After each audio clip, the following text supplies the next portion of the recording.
Setelah kode Presiden Jokowi soal pemimpin berambut putih menuai pro dan kontra, apa alasan Jokowi menyebut ciri-ciri pemimpin berambut putih ini di depan ribuan relawannya?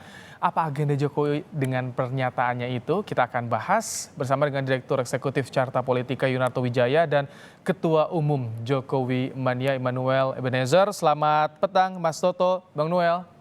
Selamat Selamat petang. sore, Mas Baik, Ibrahim, Mas Toto. baik. Saya ingin ke Mas Toto. Mas Toto, sebelum Ya, baca soal kodenya, kenapa sih ini Pak Jokowi lempar kode terus kalau Anda lihat? iya, kita bisa melihat dari kronologi perjalanan kode-kodean ini kan sebetulnya bukan pertama kali ya, Pak Jokowi di bulan Mei kita tahu memberikan kode di hadapan teman-teman Rakernas, yang hadir di Rakernas Projo.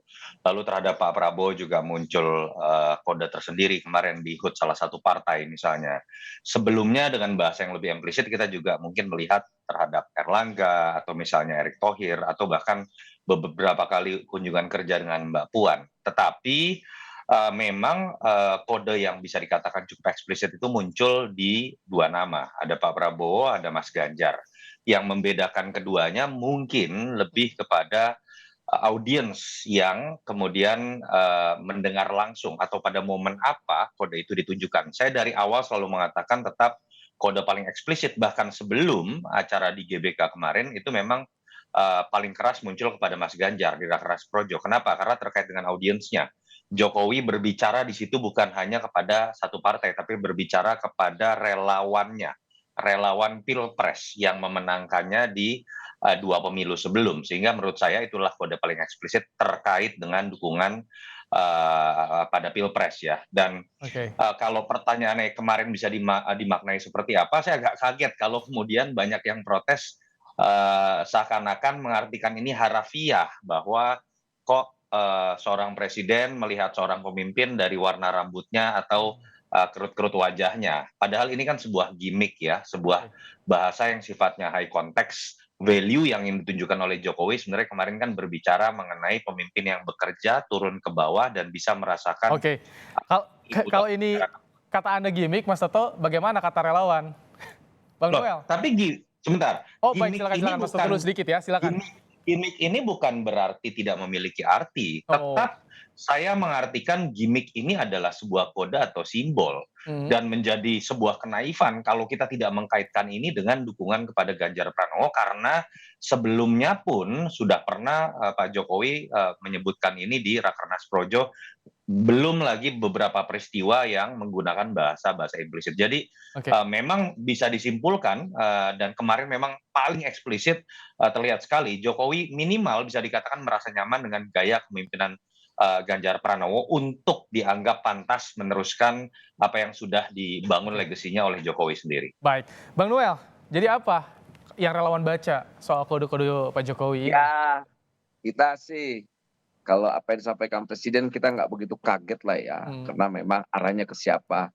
Tapi yang paling menarik ada satu hal yang lebih penting dari isi pidato itu soal karakter orang yang jangan hanya duduk di istana saja. Artinya itu kan simbol ya, bahasa simbolik yang sebetulnya bisa kita artikan bahwa ya pemimpin itu harus bekerja, jangan cuma duduk-duduk aja, kemudian tidak mengerti hanya bersolek atau pencitraan. Nah kita melihatnya arah penyampaian presiden itu selain ke Mas Ganjar, juga ke para politisi-politisi yang hari ini ramai-ramai ingin Tapi kalau dari berambut appearance-nya putih jelas ya, semua. Bang Noel. Kenapa? Kalau dari Kenapa? appearance yang disampaikan Pak Jokowi dari penampilan jelas dong kodenya. Ya sebetulnya ke Mas Ganjar ya, tapi kan Mas Ganjar mukanya kinclong, gak keriput. Kata Nah, siapa? tapi rambut Kurang ketemu, dekat ngelihatnya tuh Noel tapi tuh berarti. wajahnya kan tidak keriput. Mas Ganjar kan wajahnya selalu glossy. Mhm. Karena memang Mas Ganjar ya sosok pemimpin yang selalu menjaga penampilannya. Kemudian ya kalau soal ditanya bekerja untuk rakyat, beliau all out lah ya buat Jawa Tengah kita lihat sampai detik ini. Walaupun orang sedikit ada sedikit-sedikit mulai kan nih kompetisi ini semakin ketat lah. Tadi apa yang disampaikan Toto itu ya memang arahnya kedua ini. Entah itu menjadi tandem atau tidak sih, saya tidak mau mengartikan itu buat 2024. Tapi memang muaranya mulai ke kalau nggak ke Mas Ganjar ke Pak Prabowo. Nah dua-dua ini ya semoga aja ini bisa menjadi jawaban Oke. harapan kita buat 2024, apalagi saya sebagai pendukung Mas Ganjar ya, saya berharap sekali beliau bisa memimpin bangsa Nah, ini dan meneruskan apa yang sudah dilakukan Presiden Jokowi sebelum-sebelumnya. Karena ada kita lihat harapan kan ya, dampak ada harapan pandemi ini kan, dari ya, relawan. dampak, iya harapan kita itu, Baik. harapan kita. Mas Toto, kan yang Ya, dikodein yang paling eksplisit tadi yang sampaikan Prabowo dan Ganjar Pranowo nih. Kalau Anda ya. lihat, ini emang arah endorse Jokowi ini kemana? Apakah menduetkan mereka atau bagaimana sih Mas Toto? Saya pikir terlalu dini ya kalau kita langsung berspekulasi mengenai bagaimana menduetkan dua sosok tersebut. Kalau kita melihat perjalanan bagaimana Pak Jokowi memberikan kode ini kan dulu sekali 2 tahun lalu misalnya kunjungan kerja atau simbol-simbol kecil ditujukan kepada banyak orang. Tadi saya sudah sebutkan kepada Mas Erik, kepada Mas Erlangga juga, mungkin ditafsirkan kepada Mbak Puan juga. Tapi pertanyaannya kenapa sekarang mengkerucut kepada dua nama ini? Saya pikir ini adalah bentuk adaptasi Jokowi melihat semakin dekat ke arah pertarungan kampanye dan beliau juga pasti melihat survei-survei yang ada kan. Kan kalau mau mendorong orang untuk menang di Mhm. Pilpres itu kan prasyaratnya dua. Satu betul chemistry-nya nyambung. Oke. Yang kedua kan tapi harus realistis juga. Apakah dia mungkin menang atau tidak? Dalam Oh yang dua prasyarat yang tadi, kedua yang di endorse itu Jokowi yang dikodein, ya jelas. gimana? Kalau kita lihat di survei-survei kan memang dua nama itu kan yang punya elektabilitas cukup. Mungkin kalau chemistry Jokowi punya banyak kesamaan chemistry dengan banyak nama lain begitu Prabowo ya. Tapi Ganjar atau Ganjar Prabowo kalau Anda lihat? oh enggak, saya tidak berbicara Oke. mengenai duet. Kalau duet menurut saya terlalu dini dan itu kan bukan wilayahnya Jokowi. Hmm. Itu bicara mengenai kewenangan yang ada di partai. Nah, yang menarik adalah sebenarnya menurut saya adalah kenapa sih Jokowi makin sering mengeluarkan kode? Tujuannya menurut saya bukan sekedar ke relawan, itu ditujukan secara tidak langsung kepada partai-partai yang adalah pemegang tiket yang akan menentukan siapa yang bisa maju atau tidak. Minimal Jokowi sudah ingin mengatakan, yang saya anggap bisa melanjutkan pembangunan yang sudah saya buat adalah nama-nama tersebut. Dan itu kan secara tidak langsung ya menjadi sebuah pressure tanda kutip kepada partai-partai yang mengaku misalnya masih loyal kepada dirinya untuk memasukkan unsur dukungan Jokowi kepada nama Baik. tersebut sebagai salah satu hal yang harus Mas Toto, diperhitungkan. yang saya ingin tanyakan, kok kalau ke partai tadi endorse-nya Prabowo nih kodenya, tapi kalau di relawan Ganjar, ini apa perbedaannya yang ingin disampaikan Jokowi sebetulnya, Mas Toto? Sebetulnya tidak ke partai juga. Kalau kita bicara ke partai kan hanya di HUT Perindo. Malah Ada acara kepartaian ya? kalau isu terkait isu ya, Mhm. rumor terkait dengan partai misalnya KIB, itu kan lebih kepada Mas Ganjar. Tetapi yang kenapa saya berani menyimpulkan bahwa dukungan kepada Ganjar lebih eksplisit, Jokowi ketika berbicara di partai itu adalah mitra. Jadi sifatnya hanya melempar sebuah isu, tapi ketika berbicara di hadapan relawan, sifatnya top down, seperti sebuah instruksi atau arahan. Itu yang menyebabkan kalau ditanya, dukungannya lebih menguat kemana sih? Dilihat dari audience momen ketika dia berbicara mengenai dukungan, menurut saya jelas dukungannya lebih kuat kepada Ganjar Oke, dibandingkan kepada Prabowo. baik.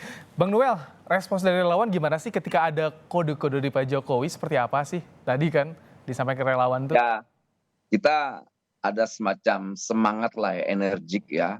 Karena yang dikode yang saya dukung lagi, Mas Ganjar. Artinya ini menjadi penyemangat kita yang dibawa sebagai pendukung Mas Ganjar. Walaupun kita lihat yang wajahnya keriput belum ketemu nih. Nah, entah Pak Prabowo atau siapa.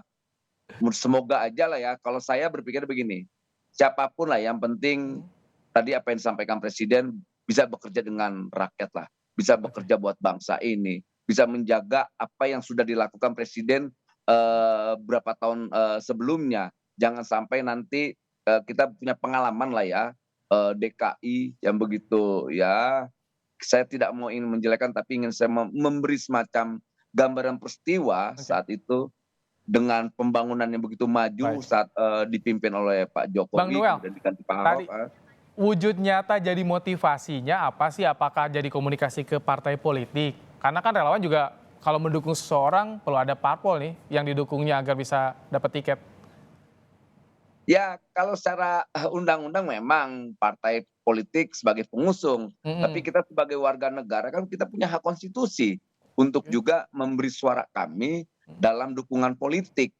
Kita memang tidak punya hak untuk mengusung karena kita kan bukan partai relawan. Kita sadar dalam hal itu, Mhm. sadar konstitusi lah. tapi juga kita punya kesadaran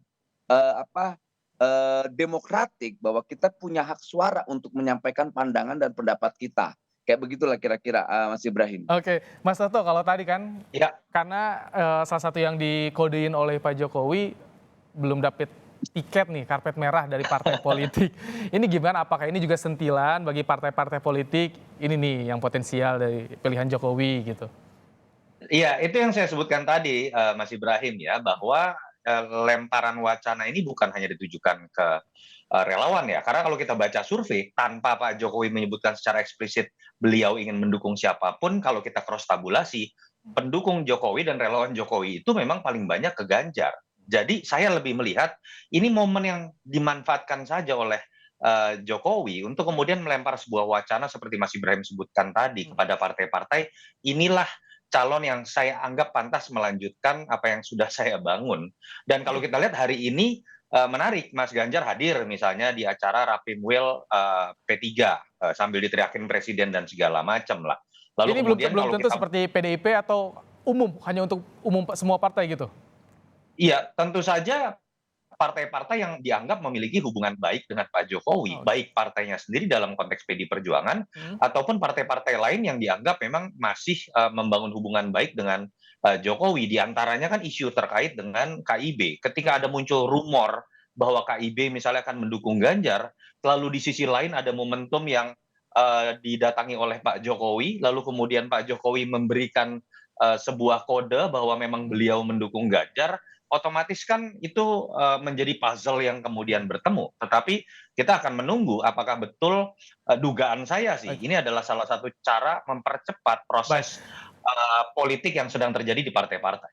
Baik, untuk Mas Toto terakhir nih, nanti saya ke Bang Noel juga. Mas Toto, bagaimana sih sejauh Ya, ini pengaruh Jokowi efek? Karena kan Kompas terakhir menyebut kalau hanya 15% yang akan memilih pilihannya Jokowi. Kalau Anda lihat bagaimana sih Jokowi efek ini? jadi cara membaca mengenai Jokowi efek ini tidak bisa hanya dilihat dari satu pertanyaan yang kemudian menggunakan probing kata Jokowi ya. Saya agak berbeda misalnya di situ. Tapi kita juga bisa melihat sebuah cross tabulasi data, melihat bagaimana arah dukungan dari pemilih yang dulu mendukung Jokowi itu lebih banyak ke arah siapa gitu kan. Dari situ memang terlihat bahwa dua arus besar yang agak sulit untuk dilawan ya untuk pemilu 2024 adalah ada sebuah kelanjutan dari pertarungan 2014 dan 2019, Oke. keberlanjutan melawan perubahan. Bagi pendukung Jokowi yang paling banyak itu tentu saja menginginkan keberlanjutan, itu paling banyak memilih Ganjar. Sebaliknya yang menginginkan sebuah kondisi yang berbeda itu kebanyakan memilih Mas Anies. Jadi dua arus besar ini nggak bisa dinetralisir begitu saja. Mhm. Faktanya harusnya akan seperti ini. Itu yang menyebabkan menurut saya buat Ganjar dengan modal data seperti itu, dengan modal basis massa seperti itu, dukungan dari Jokowi dan restu dari Jokowi itu akan punya efek yang sangat besar. Baik, kalau sudah ada sosok yang ditangkap oleh relawan yang dikodein oleh Jokowi, bagaimana konsolidasi relawan, komunikasi ke partai politik, Bang Noel, karena kan tadi perlu tiket nih sosok yang dikodein juga. Ya, kita sampai detik ini sih ada beberapa diskusi dengan partai ya, partai politik, tapi saya tidak ingin menyebutkan namanya. Ya kita lagi coba Ciri-cirinya boleh diskusikan dong, untuk Bang Noel? berapa Ciri-ciri partai politiknya boleh dong sambil Warnanya aja, warnanya. warnanya apa? warnanya. Kalau warna merahnya ada dua, warna birunya ada dua, kan saya nggak enak menyampaikan. Tapi yang jelas partai pemerintah lah, nggak mungkin Partai partai pemerintah, oke. oposisi. PDIP Partai atau bukan nih? pemerintah. Dan berapa? PDIP atau bukan? Ya sebagian PDIP lah. Saya Oh, cuma ingin menyampaikan sebagian PDIP, lantas ada beberapa kawan-kawan di kode luar juga ya? PDIP juga. Silakan lanjut. Ini gara-gara Ibrahim saya jadi menyampaikan tadinya kode doang tuh. Kacau nih Ibrahim. Tapi Ya kan gini, jelas ini juga penting. kodenya, Yang paling silakan penting lanjutkan. tadi apa Jadi yang seperti disampaikan apa? Mas Toto itu, ini kan ada dua kekuatan, satu kekuatan yang ingin melanjutkan legasi presiden, yang satu bicara tentang perubahan. Nah, tinggal kita lihat nih para dagangan-dagangan yang disajikan ini, semoga ini bisa bermanfaat buat bangsa ini ke depan. Biar gimana pun kan kita butuh demokrasi kita untuk Baik, 2024 lebih baik ya, lebih bagus baik, daripada dari 2017 dan 2019, di mana demokrasi kita sedikit turun baik. bukan maju. Nah, kita berharap nanti supaya kekuatan demokrasi itu benar-benar terkonsolidasi. tidak bicara tentang kekuasaan, tapi bagaimana penguatan demokrasi dengan apa? Gagasan-gagasan dan program. Gitu. Baik. Kodenya seperti apa diterjemahkannya oleh relawan? Terima kasih Bang Noel telah berbagi Siap, pandangan, Mas berbagi Ibrahim. informasi juga, informasi terkininya di Kompas Petang. Terima kasih juga Mas Toto telah menyampaikan Terima pandangannya kasih. di program Kompas Petang. Terima kasih, Sehat selalu. Toto.